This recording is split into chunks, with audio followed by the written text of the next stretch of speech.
I valloni, che racchiudono da oriente a settentrione il perimetro del bosco, sono ambienti di grande interesse naturalistico e paesaggistico, connotati da un'orografia molto accidentata. Erano luoghi addetti alla caccia, ma anche alla produzione di ghiande, di castagne e di noci, di legna e di fascine, merci destinate all'alimentazione della selvaggina, alla vendita e agli impieghi edilizi.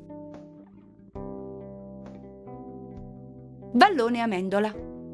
Il fondovalle dell'ampio vallone si raggiunge rapidamente da un sinuoso e scosceso percorso, ubicato nelle vicinanze del fabbricato cataneo e incassato tra i pendii. Al termine del forte declivio si apre, sulla destra, un cul-de-sac, su cui si prospetta l'ingresso della cosiddetta Grotta di Maria Cristina di Savoia, dal nome della prima consorte di Ferdinando II, ricordata per il suo mistico ascetismo. Nell'Ottocento, il principale percorso di accesso alla grotta era individuato da uno dei viali che partivano dalla vaccheria. Sul cammino lungo e tortuoso che simulava la via dei Sepolcri e in prossimità della grotta erano sistemati mausolei di pietra e piantati molti cipressi e salici piangenti, in seguito scomparsi. La copertura arborea del vallone Amendola è attualmente formata in prevalenza da leccio, per il basso grado di umidità esistente.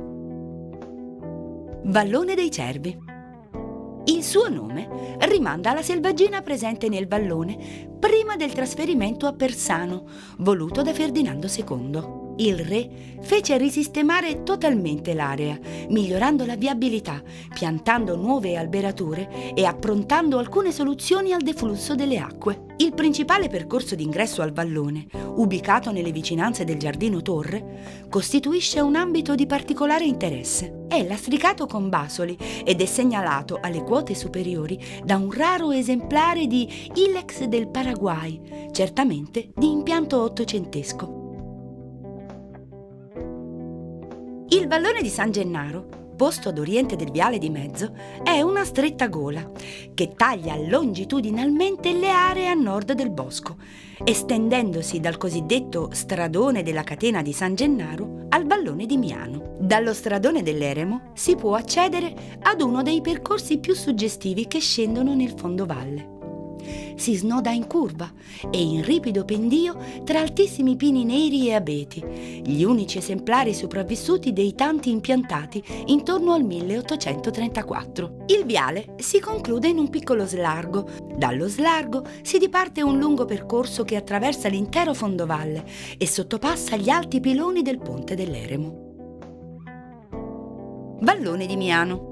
Questo vallone, solo in parte interno al recinto del bosco, è sottoposto da anni a usi illeciti che ne hanno modificato la morfologia, la copertura vegetale e compromesso l'equilibrio ecologico. Le aree del vallone di Miano, di pertinenza del bosco, sono in parte impraticabili per i crolli e le frane provocati principalmente dalle acque di un antico alveo torrentizio che lambisce all'esterno il muro di cinta. Le acque, profondamente inquinate e ingrossate da scarichi fognari, stanno minando la stabilità del versante e determinando una progressiva regressione della vegetazione.